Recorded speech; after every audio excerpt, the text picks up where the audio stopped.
Imagine spending almost a full year texting your daughter, asking how she is doing, sending her birthday messages, wishing her goodnight and telling her you love her. Now imagine discovering that she had been dead the entire time, buried in her own backyard, while the man who killed her sat in your living room, eating your food, bouncing your grandchildren on his knee, and waiting for the right moment to put a hammer through your skull. That is not a scene from a horror film. That is exactly what happened to the Ivancic family of Tarpon Springs, Florida, in December of 2018. And by the time the truth finally surfaced, 5 people were dead, 2 toddlers had lost everything, and the man responsible was sitting in a motel room in Ohio, with a stolen car, a stolen gun, and a coin collection that used to belong to a grandfather he had bludgeoned to death 2 weeks earlier. This is the story of Shelby Nealy, a man who did not just commit murder, he turned it into a long-running performance, and kept the curtain up for nearly a full year before his audience finally found out there was nothing left behind it.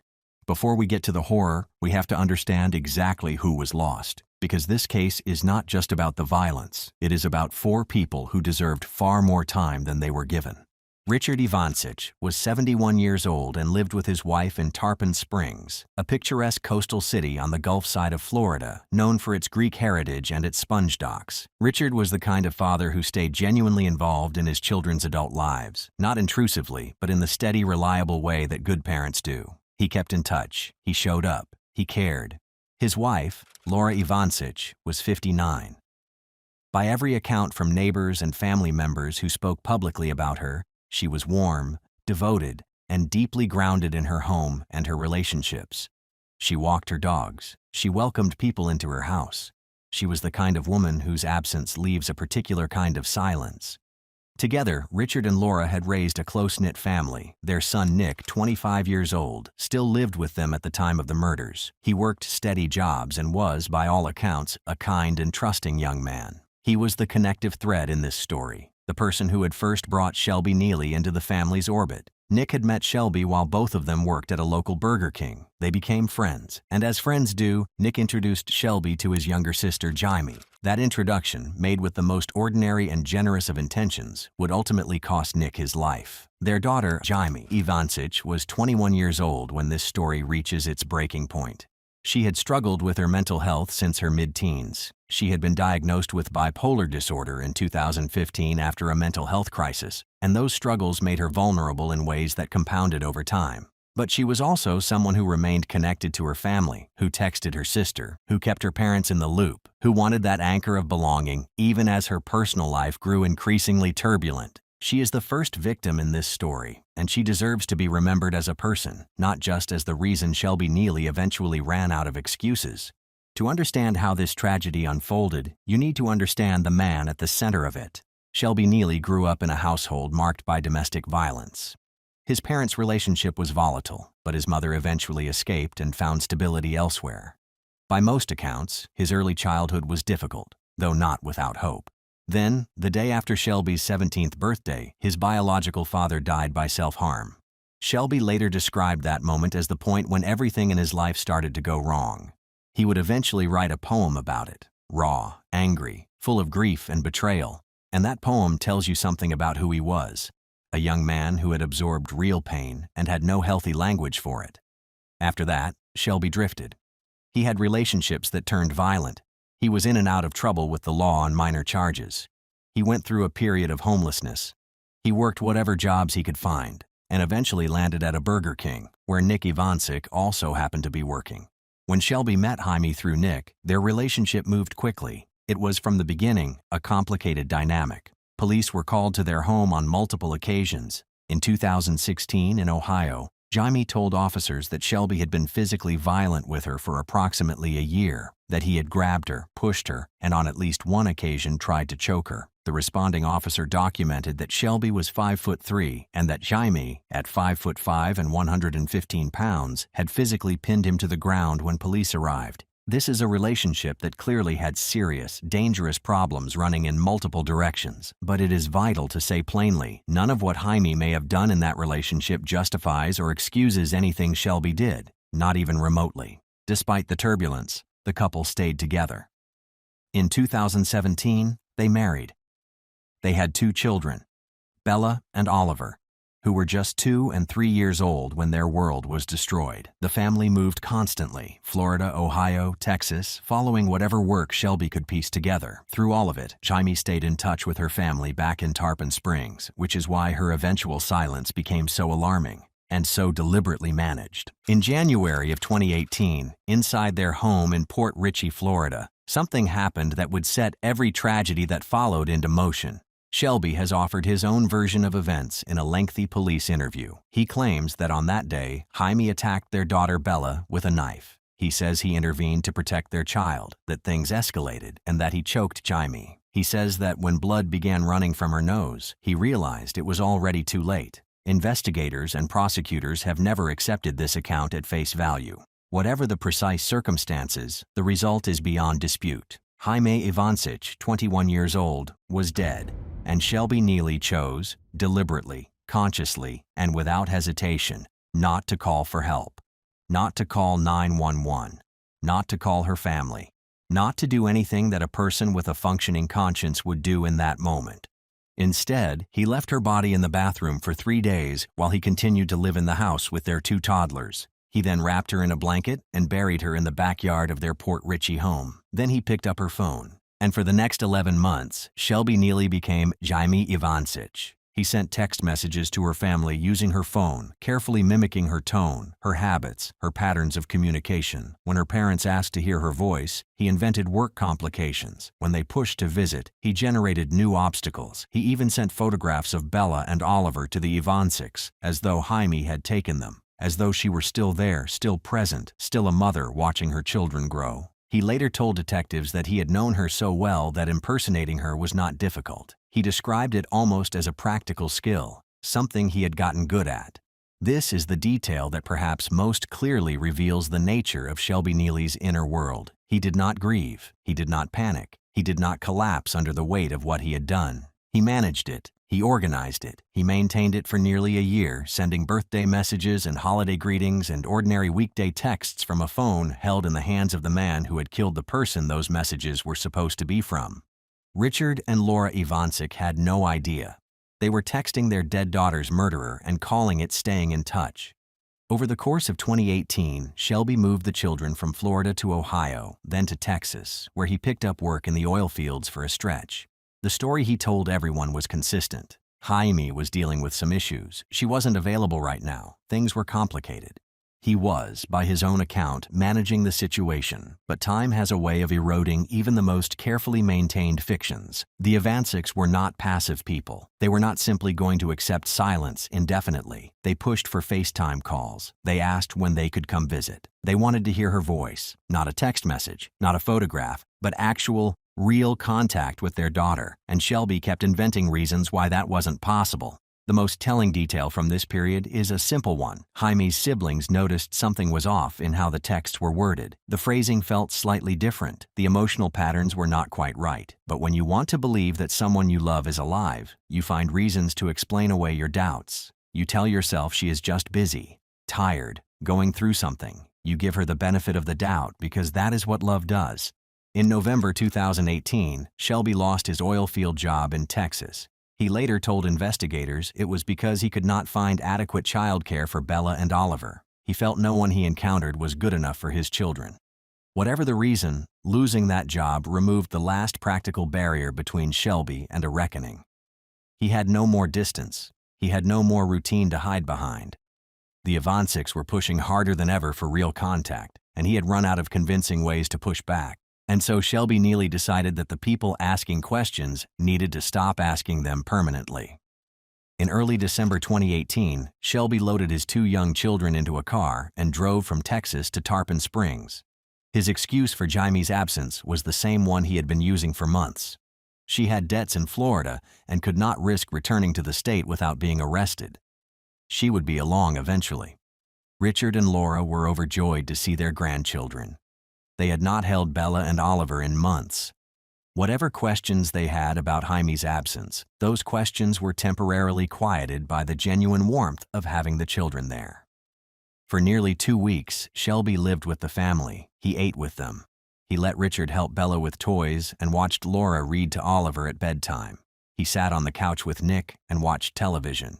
He played the role of a struggling but well-meaning son-in-law, doing his best under difficult circumstances. And the Ivančiks, being generous people, gave him every benefit of the doubt. Then, on December 15, 2018, that calculation ended. Laura had gone out to the grocery store. Nick was at work. Richard was alone in the dining room of his own home. Shelby walked to the garage, retrieved a hammer from the Ivančiks' own tool shed, and waited until Richard had his back turned. Richard Ivančik, 71 years old, a grandfather who had been nothing but kind to the man who had married his daughter, was struck multiple times and died in his home. He had no chance to fight back. He never saw it coming. Shelby then positioned himself near the front door and waited for Laura to return from the grocery store. When she walked through the familiar threshold of her own home, carrying bags, he came up behind her with the same hammer. Laura Ivančik, 59 years old, died in the house she had lived in for decades. Bella and Oliver were in the house when both of these murders occurred. They were 2 and 3 years old. That evening, when Nick came home from his shift, Shelby did not act out of the ordinary. He sat with Nick, and they spent what would be Nick's final evening together in the most mundane way imaginable. Smoking, ordering pizza, watching a movie, playing video games. Nick had absolutely no idea that the bodies of his parents were lying in rooms just a few feet away. He eventually fell asleep on the couch. In the early hours of December 16th, Shelby retrieved the hammer and walked quietly across the room. Nick Ivančik, 25 years old, the young man who had introduced Shelby to his family with nothing but good intentions, was the third and final victim of that night. What Shelby did in the days following the murders tells you as much about his character as the murders themselves. He wrapped the 3 bodies in rugs and covered their faces with spray paint, apparently believing somehow that this might mask the smell. He continued living in the house. He ordered Domino's deliveries. He drank energy drinks. He watched whatever he wanted on television. He had, by all observable behavior, simply settled in. He attempted to dig graves in the backyard, but at least 2 neighbors noticed him outside with the children, and the digging drew too much attention. Shelby also quickly recognized a more practical problem. He was not physically strong enough to move the bodies. At 5'3", with no real physical conditioning, the task was beyond him. His solution was extraordinary in its brazenness. He decided to leave the bodies in the house, drive to Ohio, spend several months building up his physical strength, and then return to bury them once decomposition had made the bodies lighter and easier to move. He also reasoned that the longer he waited, the more time decomposition would give him. Less weight to carry, more time for the trail to go cold. Before leaving, Shelby systematically looted the home. He took Laura's car, since the tags on his own vehicle were expired. He took Richard's revolver from the gun cabinet. He took the family's coin collection. He gathered identity documents, passports, driver's licenses, social security cards from all 3 victims, intending to use their identities to find online work, since his own criminal record made legitimate employment difficult to secure. He continued to impersonate the family via text message, sending updates from their phones to ensure no one grew suspicious about their silence. He even took Nick's PlayStation 5 and traded it in for an Xbox Series X. His stated reason was a concern that police might be able to track him via Nick's gaming account and gamer tag. On January 1, 2019, a welfare check was requested at the Ivančik home. Officers arrived to find 3 bodies decomposing under blankets and rugs, their faces spray-painted, surrounded by incense and the detritus of someone having lived there for weeks. Beside Nick's body were bottles of bleach and pine sol, placed there but never actually used, evidence of a cleanup attempt that was abandoned almost as soon as it started. The receipt that cracked the case was still in the house. A Home Depot purchase dated December 18th, rope, tarp, duct tape. CCTV footage from the store showed Shelby making the purchase with his 2 toddlers riding in the shopping cart beside him. Within days of the welfare check, investigators had built a remarkably clear picture of what had happened. The Home Depot receipt and the corresponding CCTV footage placed Shelby at the scene in the days following the murders. Neighbors confirmed they had seen him digging in the backyard, and Laura's stolen Kia, tracked via its plates across state lines, was located in Ohio. Law enforcement followed the car to an apartment in Lakewood, Ohio. By the time they arrived, Shelby was gone. But he had not gone far, and he had not been careful. A search of the apartment turned up the revolver stolen from Richard's gun cabinet and the coin collection. Shelby's trail was not so much a trail as a flashing neon sign. On January 3, 2019, police spotted him still driving Laura Ivančik's stolen vehicle through Lakewood. He was taken into custody without any resistance. Bella and Oliver were in the back seat of the car at the time of his arrest. They were placed in the care of Child Protective Services while authorities worked to locate suitable permanent placement. During questioning, Shelby confessed fully and without apparent hesitation. He described the murders of Richard, Laura, and Nick in methodical detail. And then, in the same calm register, he directed investigators to the backyard of the Port Richey home, where Jaime's body was recovered from a shallow grave 11 months after she had been put there. One of the more unsettling aspects of his interview is how thoroughly Shelby framed himself as a man who had been backed into impossible corners. He described putting off the Tarpon Springs murders repeatedly during his 2 weeks in the house, saying he felt bad about it, that Richard and Laura had been trusting and generous, that he had wrestled with his conscience. He did not appear to wrestle with much. He ordered pizza with Nick while his parents' bodies cooled in adjacent rooms. He left Bella and Oliver in a house with 3 murder victims for days. Whatever internal conflict Shelby experienced, it was entirely overwhelmed by his desire not to face consequences. 5 years passed between the murders and Shelby Nealy's day in court, a gap explained in part by the COVID-19 pandemic and in part by the slow mechanics of capital case processing in the Florida justice system. In 2023, Shelby pleaded guilty to all 4 murders. For Jaime's killing, handled through Pasco County where it occurred, he accepted a negotiated sentence of 30 years. For the murders of Richard, Laura, and Nick Ivancic in Pinellas County, no deal was offered. The prosecution sought death, and the case proceeded to a sentencing trial before a jury. The sentencing phase lasted approximately 2 weeks.